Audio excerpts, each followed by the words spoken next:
স্কুলে থাকাকালীন ভালো স্টুডেন্ট হিসাবে পরিচিত ছিলাম। ক্লাসে ছাত্রীর মধ্যে প্রথম 10-এ ঘরে স্থান হতো। ক্লাস পারফরমেন্স সন্তোষজনক ছিল।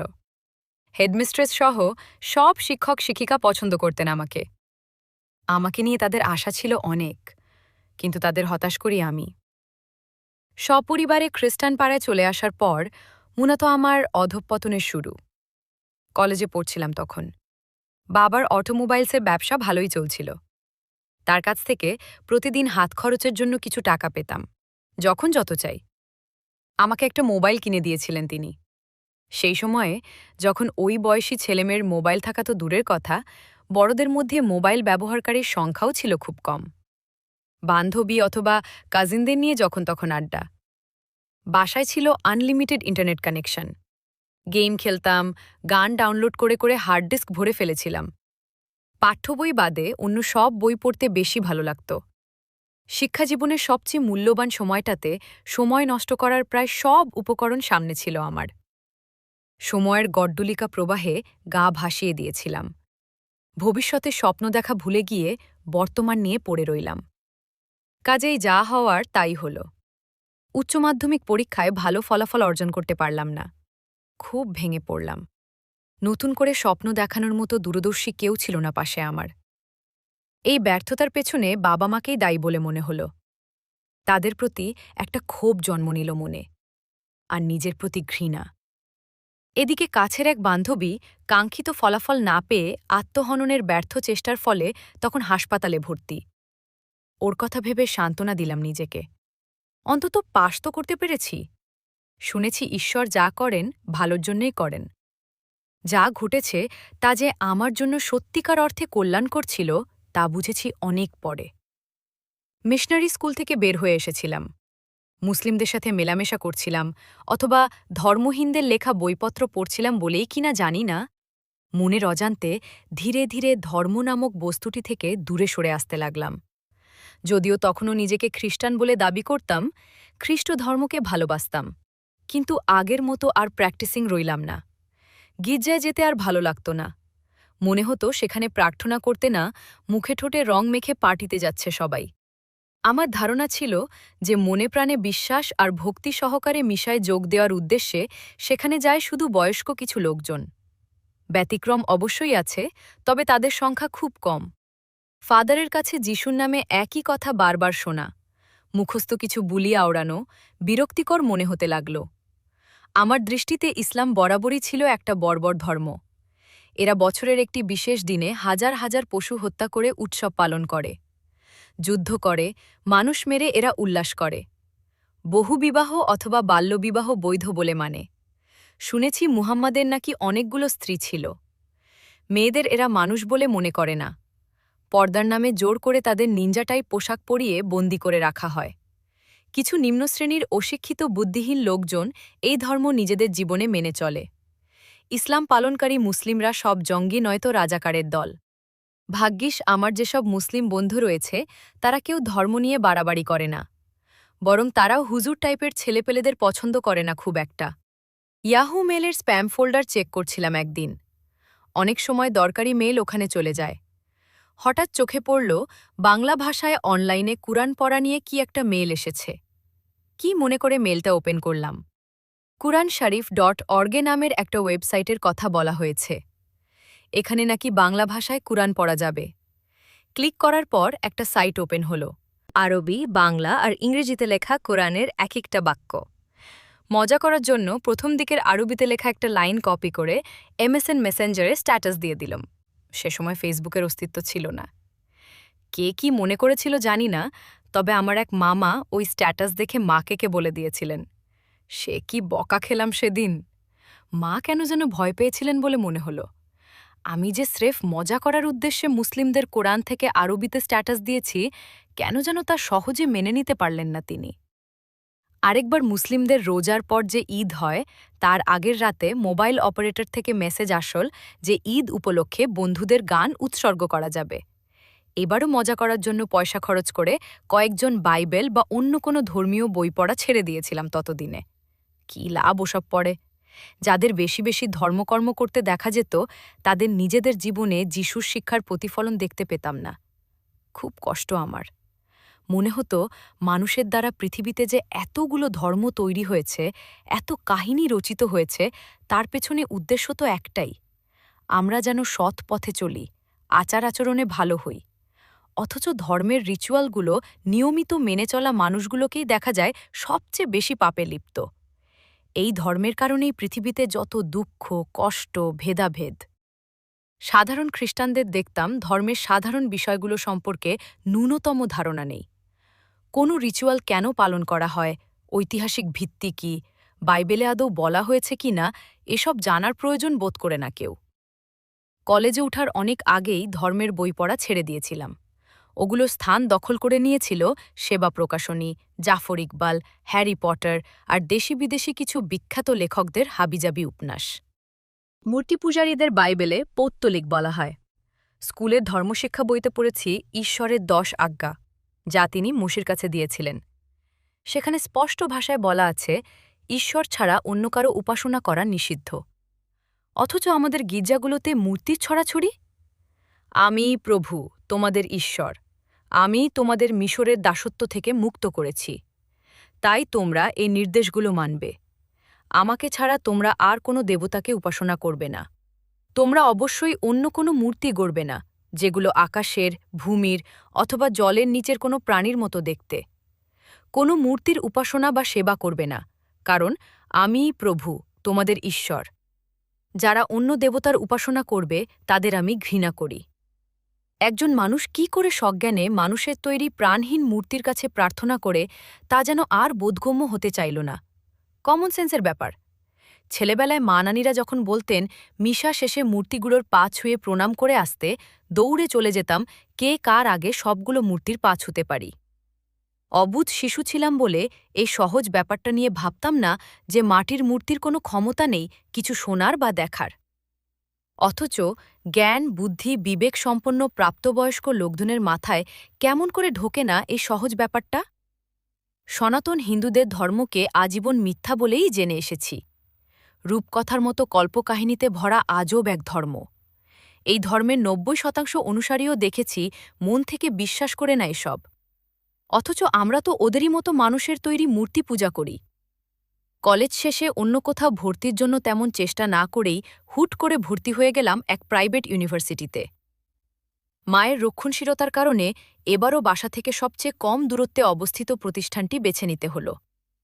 শুরুর দিন বিশ্ববিদ্যালয়টির দায়িত্বশীল কিছু দাড়িওয়ালা লোক কয়েক ঘণ্টা বক্তৃতা দিলেন। প্রত্যেকের বক্তব্যের প্রধান অংশ জুড়ে একটা কথাই ছিল, এই প্রতিষ্ঠানে যে কোনো ধরনের ফ্রি মিক্সিং, মানে ছেলে মেয়েতে অবাধ মেলামেশা নিষেধ। ছেলেদের আর মেয়েদের আলাদা ক্লাস হবে। পরে জানলাম এটা নাকি কোনো এক ইসলামী রাজনৈতিক দলের করা প্রতিষ্ঠান। এখানে ইসলামের ওপর কয়েকটা বাধ্যতামূলক কোর্সও করতে হবে। খোঁজ নিয়ে আরও জানলাম আমি খ্রিস্টান বলে ওই কোর্সগুলো বাদ দেওয়ার কোনো উপায় নেই। এতগুলো টাকা দিয়ে ভর্তি হয়েছি, কি আর করা, বাধ্য হয়ে মেনে নিলাম। প্রথম কোর্স ছিল ইসলামী নৈতিকতার ওপরে। ক্লাসে স্যার ইসলামের গুণাগুণ বর্ণনা করতেন আর আমি হতাম মহাবিরক্ত। ইসলাম নাকি একমাত্র সত্য ধর্ম, অন্য সব ধর্ম মানুষের তৈরি, শুধু ইসলামেই অন্য ধর্মগুলোর মতো পৌরাণিক কাহিনী বলতে কিছু নেই, ইত্যাদি ইত্যাদি। অন্য ধর্ম, বিশেষ করে খ্রিস্ট ধর্মের ভুলগুলো নিয়ে যখন সমালোচনা করেন, কিভাবে মানুষের প্রয়োজন অনুসারে এদের ধর্মীয় নিয়মকানুন যুগে যুগে বদলেছে, অথচ ইসলামে ১৪০০ বছর আগে যা ছিল এখনও তাই আছে, এসব শুনে মেজাজ খারাপ হয়ে যেত। মনে হতো তারা ইচ্ছে করেই নিজের ধর্মের প্রশংসা আর অন্য ধর্মের বদনাম করছে। মানতে চাইত না মন। তবে পরীক্ষায় পাশের জন্য ইসলামের অনেক কিছু শিখে ফেলতে লাগলাম। পরিচিত হতে লাগলাম নতুন নতুন তত্ত্ব, নতুন নতুন শব্দের সাথে। ইসলামী শারিয়া, ফিকহা, সুন্না, মাযহাব, ইজমা, কিয়াস, সাহাবি, তাবিই, তাবিইন ইত্যাদি। জানলাম কেমন করে কুরআন নাজিল হয়েছিল, কেমন করে হাদিস এসেছে, ইসলামের একেবারে মৌলিক কিছু ব্যাপার স্যাপার। এদেশে নাকি ৮৯% মুসলিম, বাকি সব অন্য ধর্মের অনুসারী।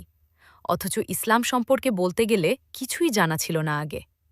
শুনলাম এগুলো না জানলে বা না মানলে নাকি মুসলিম হওয়া যায় না। অথচ কখনো দেখিনি এসব বিষয় নিয়ে চারপাশের মুসলিমদের মাথা ঘামাতে।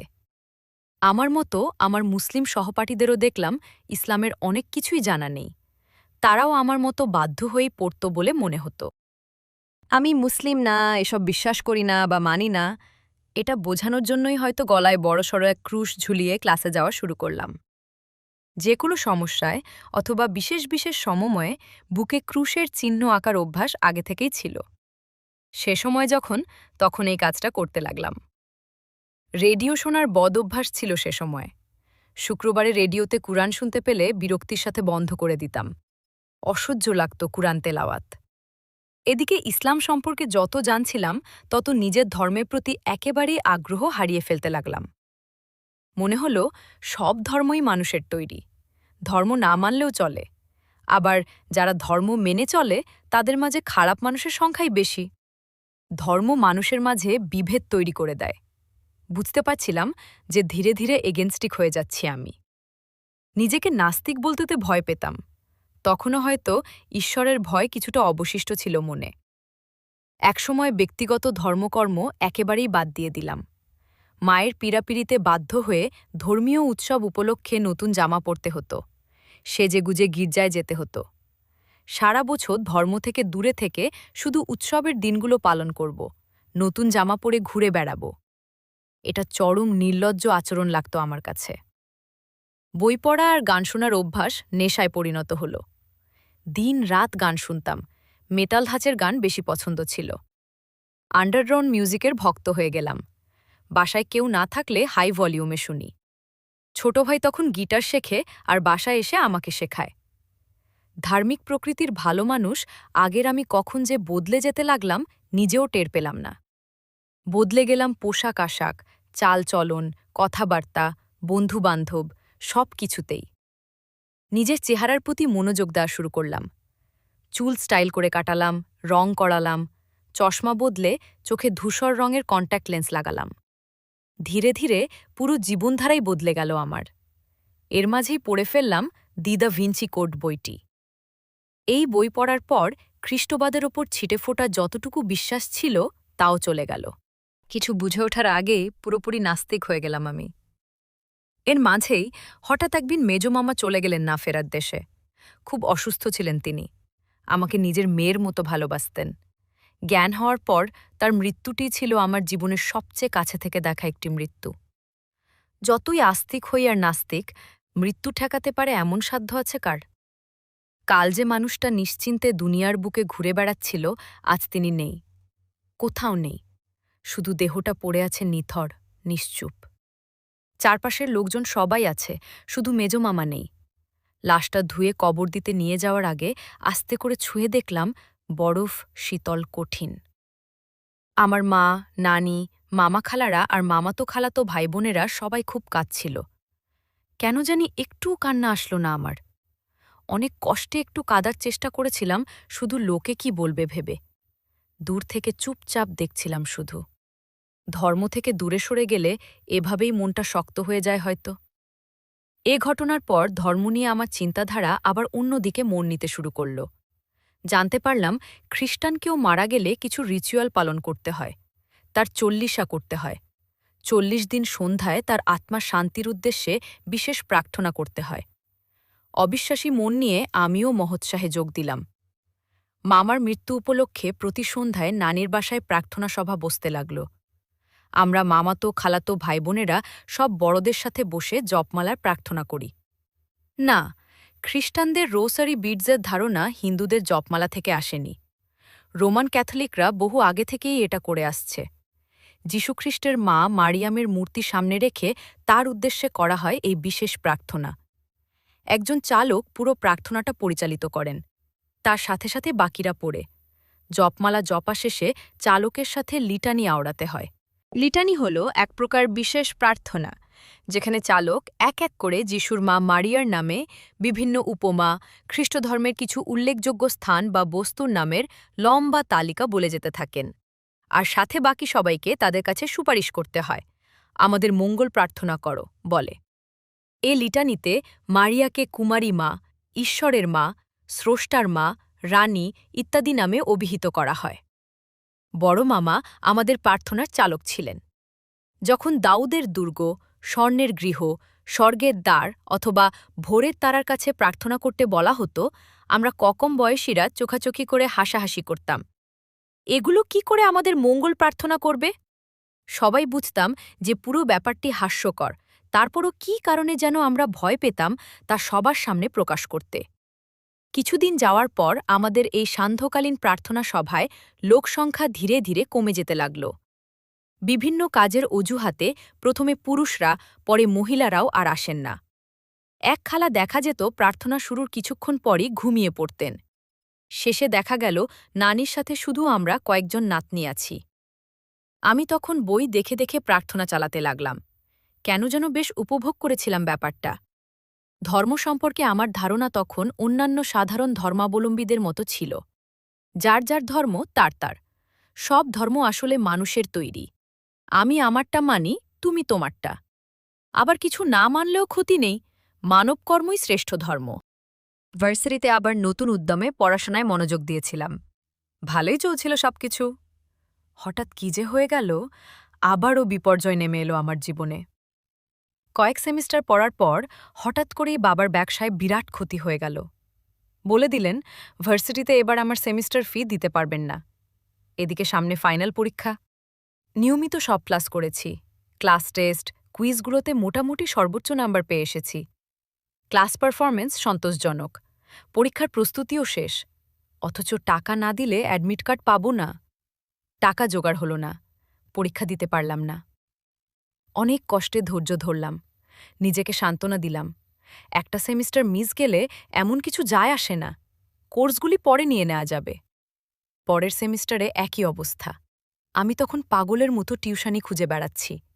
ক্লাসেও নিয়মিত যাই না। গিয়ে কি হবে, পরীক্ষা তো দিতে পারব না। আমি টিউশনি পেলাম, তবে যা আয় হবে তা দিয়ে একবারে পরীক্ষার ফি শোধ করা সম্ভব না। আবার আরেকটা ফাইনাল পরীক্ষা এসে চলে গেল।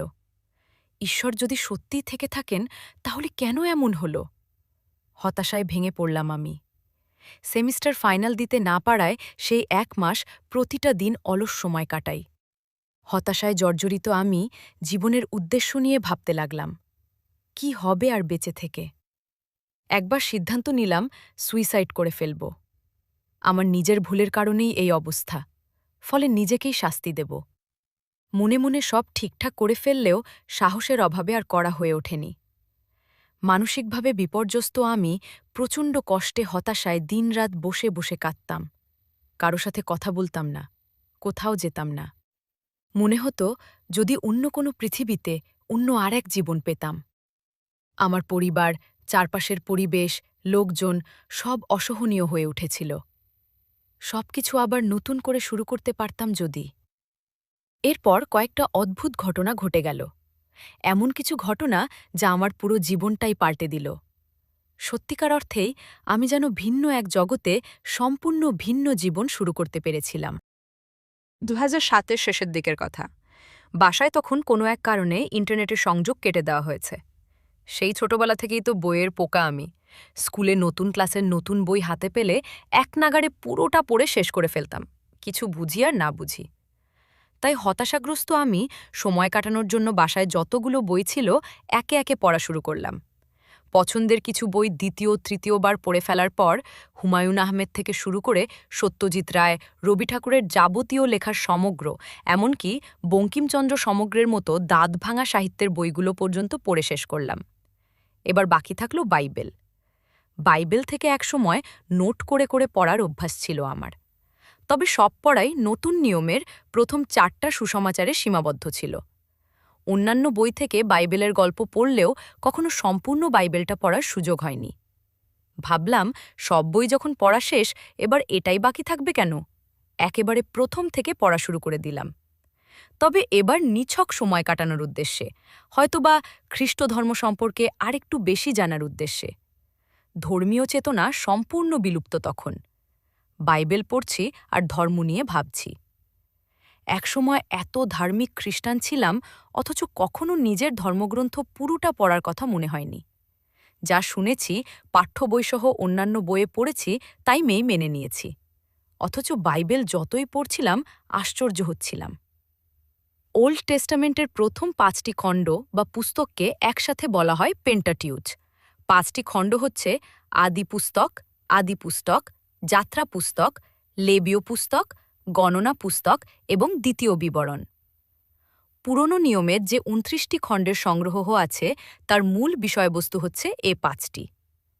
অবাক হয়ে লক্ষ্য করলাম এখানে একজন আরেকজনের সাথে দেখা হলে তার শান্তি কামনা করে, ঠিক যেমন মুসলিমরা একে অপরের সাথে সাক্ষাৎ হলে সালাম দেয়।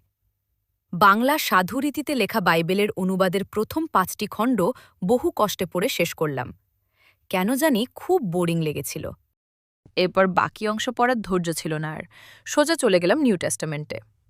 নিউ টেস্টামেন্টকে বাংলায় লেখা হয় নতুন নিয়ম বা নববিধান। যিশুর জীবনবৃত্তান্ত পড়া শুরু করলাম। এখানে আরও বেশি বিস্ময় অপেক্ষা করছিল আমার জন্য। ৪টি ভিন্ন ভিন্ন গসপেলে যিশুর কাহিনী ভিন্নভাবে লেখা। আমার নিজের কাছেই বেশ কয়েকটা অসঙ্গতি চোখে পড়ল। যার কোনো বায়োলজিক্যাল ফাদার নেই, তার বংশপরিচয় আসলো কোত্থেকে? তবে যিশুর কথাগুলি পড়ে আমি তাকে ভালোবেসে ফেললাম। কি অসাধারণ একজন ব্যক্তিত্ব ছিলেন, কি অসাধারণ তার কথাগুলো। পড়লাম ইহুদি ধর্মের অনুসারী যিশুর মৃত্যুর পর কেমন করে তার বাণী ধীরে ধীরে প্রচার প্রসার লাভ করছিল। খ্রিস্টের নতুন অনুসারীরা তার মৃত্যুর পর নিজেদের খ্রিস্টান নামে অভিহিত করা শুরু করেছিল। এই ব্যাপারটি বেশ আলোড়িত করেছিল আমাকে। এই অংশটি পড়ার সাথে সাথে বাসার সবাইকে জানিয়েছিলাম, অর্থাৎ তিনি বেঁচে থাকাকালীন খ্রিস্ট ধর্ম নামে কোনো আলাদা ধর্ম ছিল না। তিনি নতুন কোনো ধর্মে প্রবর্তন করেননি, বরং তার পরবর্তী অনুসারীরা এই কাজটি করেছে। তিনি নিজেও বলেছিলেন, ভেব না যে আমি মসির বিধি ব্যবস্থা ও ভাববাদীদের শিক্ষা ধ্বংস করতে এসেছি। আমি তা ধ্বংস করতে আসিনি, বরং তা পূর্ণ করতেই এসেছি। ট্রিনিটি বা ত্রিত্ব নিয়ে সংশয় আমার বহু আগে থেকেই ছিল। বড়দের প্রশ্ন করে এর সন্তোষজনক উত্তর পাইনি কখনো। বাইবেলেও ত্রিত্ব শব্দটি খুঁজে পেলাম না। আমরা যে বুকে ক্রুশের চিহ্ন আঁকি তার কথাও বলা নেই কোথাও। সারা জীবন শুনে এসেছি যিশুই নাকি ঈশ্বর, অথচ বাইবেলে তিনি বলেন, যারা আমাকে প্রভু প্রভু বলে তাদের প্রত্যেকেই যে স্বর্গরাজ্যে প্রবেশ করতে পারবে তা নয়। আমার স্বর্গের পিতার ইচ্ছা যে পালন করবে কেবল সেই স্বর্গরাজ্যে প্রবেশ করতে পারবে। কিভাবে রোমান মূর্তিপূজারী পেগানদের সাথে যিশুর অনুসারীদের ধর্ম মিলে খ্রিস্টধর্মের নিয়মকানুন তৈরি হয়েছিল, ড্যান ব্রাউনের বইয়ে এই ব্যাপারগুলো আগেই পড়েছিলাম। তারপরেও অদ্ভুত লাগল ব্যাপারটা। সেন্ট পল বা সাধু পৌলের দ্বারা প্রভাবিত হয়ে যিশুর মৃত্যুর পর কেমন করে নতুন এক ধর্মের সৃষ্টি হয়েছিল, বাইবেলেই লেখা আছে সব। অথচ আমরা সাধারণ খ্রিস্টানরা এর কিছুই জানি না, বা জানলেও এসব নিয়ে ভাবার প্রয়োজন বোধ করি না। হতাশ হয়ে পড়েছিলাম। যদি আমার চারপাশের খ্রিস্টানদের পুরো বাইবেলটা পড়তে দিতে পারতাম, যদি তাদের বোঝাতে পারতাম তারা গির্জায় গিয়ে যে মূর্তির কাছে চাইছে তার কোনো ক্ষমতা নেই কিছু করার, কারণ পুরো ব্যাপারটাই তো মিথ্যা। যে কোনো বিবেকবান চিন্তাশীল মানুষের বোঝার কথা, কেমন করে আমরা নিজেদের কোনো একটা ধর্মের পূর্ণাঙ্গ অনুসারী হিসেবে দাবি করি যদি আমরা সেই ধর্মের ওপর পুরোপুরি আত্মসমর্পণ করতে না পারি? মুখে বলি বিশ্বাস করি, অথচ বিশ্বাস করলে মানতে চাই না কেন? মুসলিম, হিন্দু, বৌদ্ধ, খ্রিস্টান সবাই নিজেদের বাপদাদার ধর্মকে অন্ধভাবে অনুসরণ করে চলেছি। যারা অন্ধ অনুসরণ করে না তারাও পুরোটা মানে না, শুধু যে অংশটুকু ভালো লাগে তা মানে, শুধু সেটুকু মানে যা পার্থিব সুবিধা দেয়। আমরা নিজেদের যদি প্রশ্ন করি, সত্যিই কি আমি পরকালে বিশ্বাস করি, পুনরুত্থান, বিচার দিবসে বিশ্বাস করি, কথাগুলো কি শুধু মুখে মুখে উচ্চারণ করি নাকি অন্তর থেকেও মানি? একজন পরকালে বিশ্বাসী মানুষের উচিত নয় জেনে শুনে কোনো পাপ কাজ করা, এমন কিছু যাতে ঈশ্বর অসন্তুষ্ট হন। আমরা ধর্ম পালনের নামে যা করছি তা কি ঈশ্বরের নির্দেশিত পন্থায় করছি, নাকি অন্ধের মতো পূর্ববর্তী লোকদের কথা মেনে চলছি? আমরা এমন একজনের কাছে প্রার্থনা করি যিনি নিজেই তার সৃষ্টিকর্তার কাছে প্রার্থনা করতেন। এমন একটা ধর্ম মানি যার নামটাই মানুষের তৈরি। আমাদের এমন একটা ধর্মগ্রন্থ যা অবৈজ্ঞানিক আর স্ববিরোধী বক্তব্যে ভরপুর। আবার এমন কিছু ধর্মীয় উৎসব আর প্রথা পালন করি ধর্মগ্রন্থে যার কোনো ভিত্তিই নেই। মা লক্ষ্য করলেন আমার পরিবর্তনটা। তিনি বুঝতে পারলেন ভার্সিটির পড়াশোনা বন্ধ হওয়াতে আমি কতটা হতাশ, কতটা মানসিক কষ্টে দিন যাপন করছি। রবিবারে যেহেতু অফিস থাকে, এক শনিবারে মা আমাকে চার্চে নিয়ে যেতে চাইলেন। আমিও কি মনে করে গেলাম সাথে। ভ্যালেন্টিনি মায়ের পর্ব বা এই জাতীয় কিছু একটা ব্যাপার পালন করা হচ্ছিল সেদিন।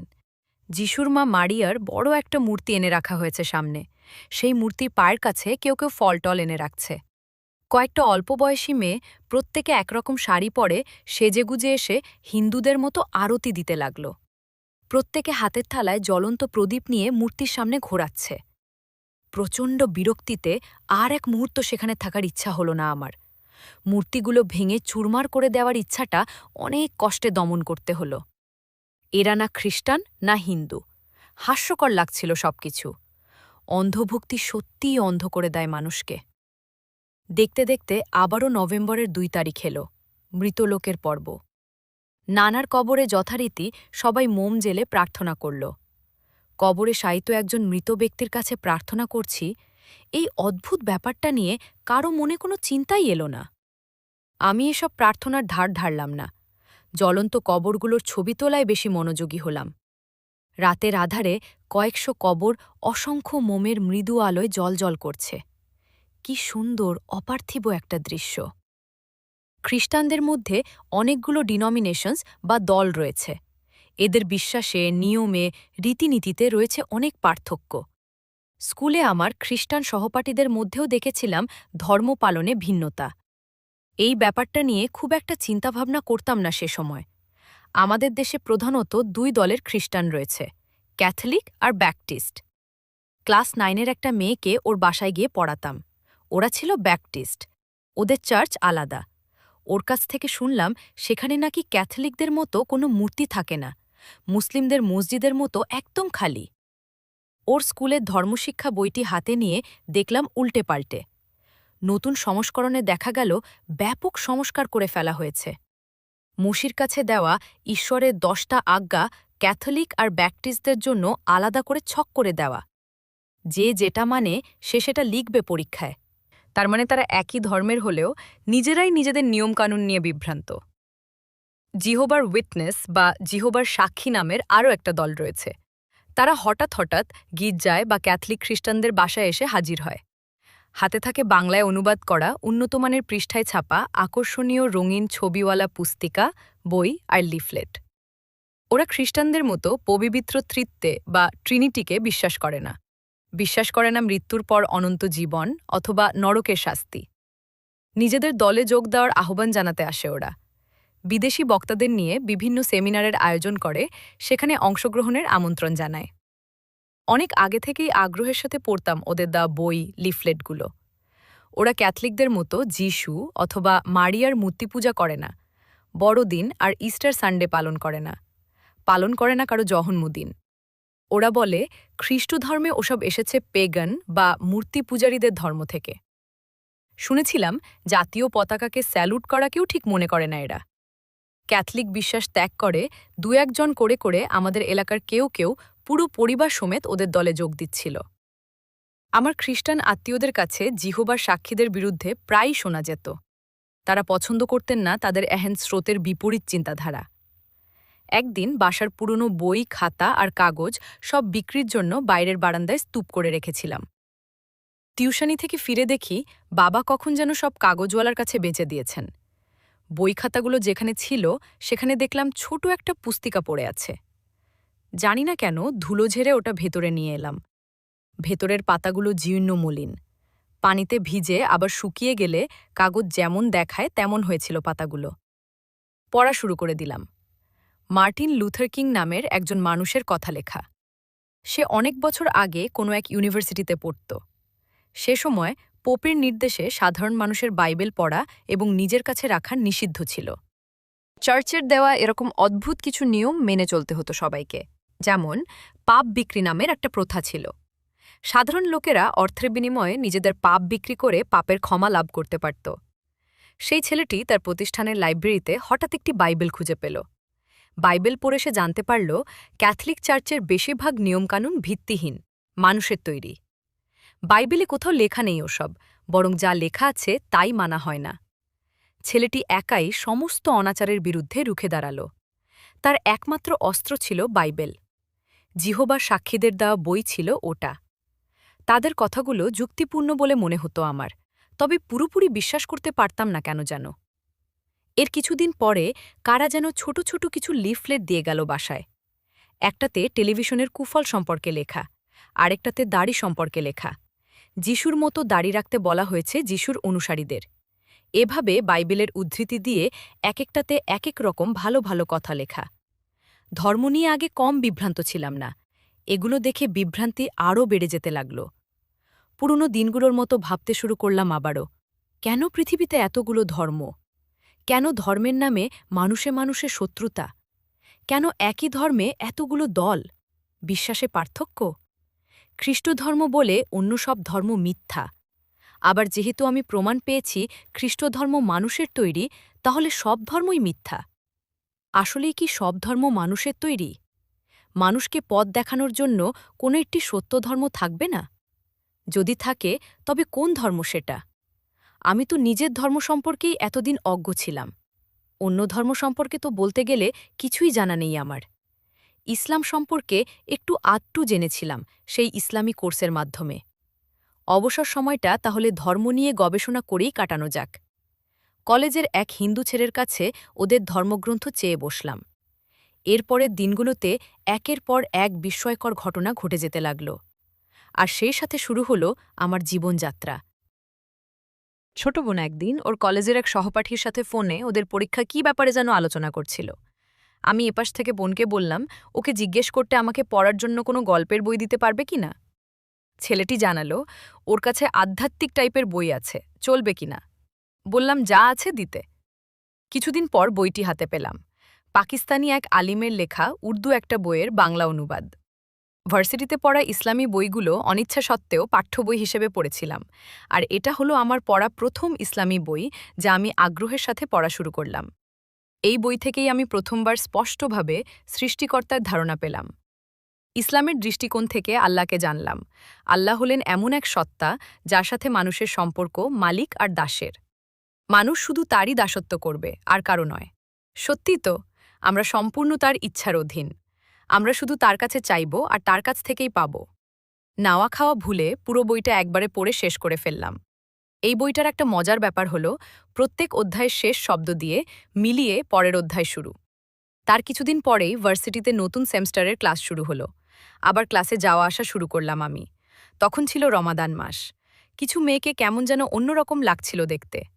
পরে বুঝতে পারলাম এরা রোজা রেখেছে বলে মেকআপ দেয়নি মুখে, তাই অন্যরকম দেখাচ্ছে। কেন জানি শুধু এই মাসেই এরা ধার্মিক হয়ে যায়। শুধু আজান দিলে মাথায় ওড়না দেওয়ার মতো অনেক মেয়েকে দেখেছি শুধু এই মাসে মাথা ঢেকে রাখতে। তবে তারা শুধু মাথাটাই কোনো রকমে ঢাকে, চুল না। অথচ শুনেছি মুসলিম মেয়েদের নাকি চুলও ঢেকে রাখতে হয়। ক্লাসে কয়েকজন লোক এসে আমাদের ডেকে নিয়ে গেলেন ওপরতলার বড় একটা ক্লাসরুমে। কোনো একটা টিভি চ্যানেল থেকে এখানে একটা অনুষ্ঠানের আয়োজন করা হয়েছে, প্রশ্ন উত্তরে রমাদান। আমি অনেকদিন পর ক্লাসে আসাতে আগে থেকে কিছুই জানতাম না। দেখলাম অন্য ক্লাস থেকেও ছাত্রছাত্রী ধরে আনা হয়েছে সেখানে। মেয়েদের বলা হলো মাথায় ওড়না দিতে, আমিও দিলাম। আমাদের বসতে দেওয়া হলো। সামনে মেহেদি রাঙা লম্বা লম্বা দাড়িওয়ালা কয়েকজন হুজুর বসে আছেন। আমরা রমাদান সম্পর্কিত প্রশ্ন করব, তারাও উত্তর দেবেন। বেশ মজা পেলাম। আমি যে মুসলিম না এরা বুঝতে পারেনি, যারা জানে তারাও বলে দেয়নি। সপ্তাহে একদিন করে পরপর ৩ সপ্তাহ এই প্রোগ্রাম ইসলামিক টিভিতে দেখানো হয়েছিল। ভাগ্যিস আমার বাসার লোকজন ভুলেও এই চ্যানেল দেখে না। সেই সেমিস্টারে কম্প্যারেটিভ রিলিজিয়ন নিয়ে একটা কোর্স ছিল। ইসলামকে আরও নতুন আঙ্গিকে জানার সুযোগ হলো সেই কোর্সের মাধ্যমে। জানলাম ইসলামে নারী অধিকার অন্যান্য ধর্মের চেয়ে সম্পূর্ণ আলাদা। একমাত্র এই ধর্মেই নারীদের সবচেয়ে বেশি মূল্যায়ন করা হয়, সবচেয়ে বেশি অধিকার দেয়া হয় সবচেয়ে বেশি মর্যাদা।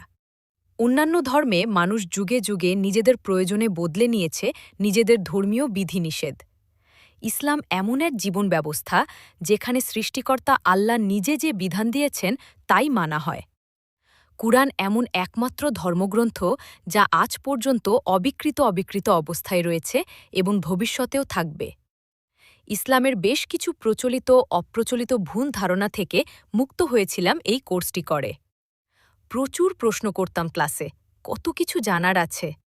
সেই স্যার ছিলেন প্রথম ব্যক্তি যার লম্বা দাড়ি থাকা সত্ত্বেও দেখতে খারাপ লাগেনি। তার চেহারায় যেন একটা নূর ছিল। কথাবার্তা সবকিছুতে আমার দেখা হুজুর টাইপের মানুষদের চেয়ে আলাদা। তিনি জানতেন না যে আমি একজন মুসলিম, তারপরও ধৈর্যের সাথে প্রতিটিটা প্রশ্নের উত্তর দিতেন। তবে বন্ধুরা ততদিনে জেনে গেছে ইসলামের প্রতি আমার আগ্রহের কথা। তারা নিজেদের জীবনে ইসলাম খুব একটা না মানলেও আমাকে সাহায্য করার জন্য অনেকেই আন্তরিকতার সাথে এগিয়ে এসেছিল। বেশ কয়েকটা ইসলামী বই গিফট পেয়েছিলাম। বাসায় দেখলে সমস্যা হতে পারে বলে বইগুলোতে মলাট লাগিয়ে নিয়েছিলাম। তখনও কিন্তু মনের মাঝে কোথায় যেন খচখচানি রয়ে গিয়েছিল একটা। ইসলামকে সত্য ধর্ম হিসেবে মানতে চাইছিল না মন। সেই একই নবীদের কাহিনী বিভিন্নভাবে বিকৃত হয়ে, কখনো অন্য ধর্মের সাথে মিশ্রিত হয়ে ইহুদি খ্রিস্টানদের ধর্মগ্রন্থে যোগ হয়েছে। খ্রিস্ট ধর্মই যদি সত্য হতো, তাহলে তাদের ধর্মগ্রন্থের এতগুলো ভার্সন থাকত না। মূল বাইবেল তো বহু আগেই বিলুপ্ত, এখন যা আছে তা সব মহাগ্রন্থ, যা মানুষের কাছে আসার পর থেকে আজ পর্যন্ত কোটি কোটি মানুষ মুখস্থ করে নিজেদের মাথায় রেখে দিয়েছে। কুরআন পড়ার পর অন্তরে অদ্ভুত এক প্রশান্তি এসে ভর করল। এটা এমন এক অনুভূতি যে তা অনুভব করেনি সে কখনোই বুঝবে না। অবশেষে সিদ্ধান্ত নিয়েই ফেললাম, আমাকে মুসলিম হতে হবে। যে পড়ালেখা বন্ধের উপক্রম হওয়ায় একসময় মরে যেতে ইচ্ছা করতে, সেই জাগতিক পড়াশোনা নিয়ে কোনো আগ্রহই আর রইল না। কি হবে ওসব পড়ে? আমার জীবনের আসল উদ্দেশ্য আমি খুঁজে পেয়েছি। আমাকে ইসলাম নিয়ে পড়তে হবে, আরও জানতে হবে, আরও অনেক কিছু। ইসলামী বই কোথায় কিনতে পাওয়া যায় আমার জানা ছিল না। টিউশনি থেকে ফেরার পথে ফার্মগেটের ফুটপাথে দেখলাম এক লোক কুরআন হাদিসের বই বিক্রি করছে। ছাত্রী পড়ানোর বেতন পেয়ে সেখান থেকে কিনে ফেললাম বুখারী শরীফ নামের মোটাসোটা একটা হাদিসের বই। হাদিস হল মুহাম্মাদের কথা। তিনি যা বলেছেন, যা করেছেন, করতে বলেছেন বা নিষেধ করেছেন, সবকিছুই রয়েছে হাদিসের বইতে। ক্লাসে স্যার বলেছিলেন, বুখারীতে মুহাম্মাদের কথাগুলো অনেক যাচাই বাছাই করে লিপিবদ্ধ করা হয়েছে।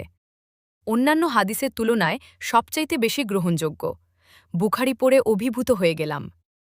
ইসলামী জ্ঞানের ভাণ্ডার এত বিশাল, এত বিস্তৃত যে এক জীবনে পড়ে সমস্ত জ্ঞান অর্জন করা সম্ভব না। শুধু বুখারী পড়েই মনে হয়েছে আমি এতদিন চোখ থাকতেও কতটা অন্ধ ছিলাম। ইসলাম এত সুন্দর, এত সুসংগঠিত একটা জীবন ব্যবস্থা। ইসলাম নিয়ে নিজে পড়াশোনা না করলে তা কোন প্রতিটা ক্ষেত্রে কি করণীয় নয়, প্রতিটা বিষয়ে কিছু না কিছু বলা আছে। কোনো হাদিস পড়ে বিভ্রান্ত যে হয়নি তা না। যেমন মিরাজের ঘটনা বিশ্বাস হতে চাইছিল না প্রথমে, কিন্তু আল্লাহ চাইলে কি না সম্ভব। ততদিনে আমি প্রায় নিশ্চিত যে এই সেমিস্টারেও আমার পরীক্ষা দেওয়া হবে না। ক্লাসে নিয়মিত যাওয়া বন্ধ করে দিলাম। ক্লাসের পড়াও আর করা হয় না। বাসায় ক্লাসে যাওয়ার নাম করে বের হই, লাইব্রেরি বা অন্য কোথাও বসে ইসলাম নিয়ে পড়াশোনা করি। তাফিমুল কুরআন নামের একটা সিরিজ আছে, যেখানে কুরআনের অর্থের ব্যাখ্যা, আল্লাহ কখন, কোথায়, কোন কথাটা কেন বলেছেন সব বিস্তারিত বর্ণনা দেওয়া। একে তাফসির বলা হয়। কুরআনের প্রথম দিকের বড় বড় সূরাগুলোর তাফসির পড়ে ফেললাম, সূরা আল ইমরান থেকে সূরা ইউসুফ পর্যন্ত। ডাক্তার মরিস বুকাইলির লেখা একটা ইন্টারেস্টিং বই পেলাম, বাইবেল, কুরআন ও বিজ্ঞান। সেই বই পড়ে জানলাম বাইবেল বিজ্ঞানের সাথে কতটা সাংঘর্ষিক, ঐতিহাসিক ভুল তথ্য আর পরস্পর অসামঞ্জস্যতায় ভরা বাইবেলের সাথে কুরআনের তুলনা করে লেখক প্রমাণ করেছেন কুরআন সত্যই সৃষ্টিকর্তার কাছ থেকে আসা নির্ভুল ও প্রজ্ঞাময় এক মহাগ্রন্থ। বাসায় তখন প্রায় সারাদিন আমি একাই থাকি।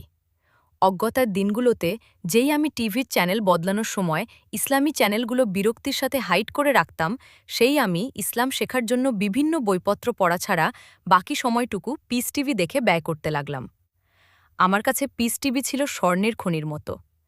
এখানে আমার নতুন শিক্ষকদের সাথে যেন নতুন পাওয়া জ্ঞানের সাগরে সাঁতার কাটতে লাগলাম। জাকির নায়েকের লেকচারগুলো যেন আমার জন্যই দেখানো হচ্ছে। ইয়াসির কাজীর লেকচার শুনে চোখে পানি চলে আসত। হুসেন ইয়ের কাছ থেকে শিখেছি অনেক নিয়মকানুন, জেনেছি অনেক না জানা ফাতোয়া। নিয়মিত দেখতাম ইসমাইল মেনকের ইউথ টক। ইউসুফ এস্টেস বাচ্চাদের নিয়ে স্টোরিজ অফ দ্য প্রফেটস যেন আমাকেই শোনাচ্ছেন নবী রসুলদের কাহিনী। অধীর আগ্রহে অপেক্ষা করতাম কখন বাসার সবাই যার যার কাজে বের হয়ে যাবে আর আমি টিভি খুলে আমার নতুন স্কুলে ক্লাস করব। খাতা কলম নিয়ে নোট করতাম নিয়মিত। ডাক্তার জাকির নায়েকের লেকচার থেকে জানলাম বাইবেলে আছে শুক্রে মাংস খাওয়া নিষেধ, মদ্যপান নিষেধ, প্রার্থনার সময় মেয়েদের মাথা ঢেকে রাখতে হয়, মূর্তি বা প্রতিমা পূজা নিষেধ, বাইবেলে কোথাও ট্রিনিটি বা ত্রিত্বের কথা বলা নেই, এরকম আরও কিছু বিষয়। প্রত্যেকটা রেফারেন্স নোট করে রাখলাম। বাইবেলে সেগুলো খুঁজে বের করলাম, মাকে দেখালাম। মা বললেন নানিকে দেখাতে, তার কাছে জানতে চাইতে। নানিকে বলার পর নানি বললেন মামিকে দেখাতে, হয়তো তিনি বলতে পারবেন কেন বাইবেলে থাকার পরও আমরা এসব নিষেধাজ্ঞা মানি না। মামিকে বাইবেল খুলে প্রত্যেকটা রেফারেন্স পড়ে শোনানোর পর তিনি বললেন, আমরা বাইবেলের পুরাতন নিয়ম মানি না। আমরা খ্রিস্টের অনুসারী খ্রিস্টানরা শুধু নতুন নিয়ম মানি। অথচ নতুন নিয়ম বা নিউ টেস্টামেন্টে কিন্তু যিশু নিজেই বলেছেন তিনি আগের নিয়ম পরিবর্তন করতে আসেননি। আর নতুন নিয়মেও এই নিষেধগুলো আছে। নতুন নিয়মের কোথাও ত্রিত্বের কথা উল্লেখ করা হয়নি। এক ঈশ্বরে তিন ব্যক্তি, এই ব্যাপারটা বরাবরই বড় বিভ্রান্তিকর মনে হতো। তিনিও পারলেন না উত্তর দিতে। আমাকে বললেন চার্চের ধর্মযাজকের কাছে গিয়ে প্রশ্ন করতে।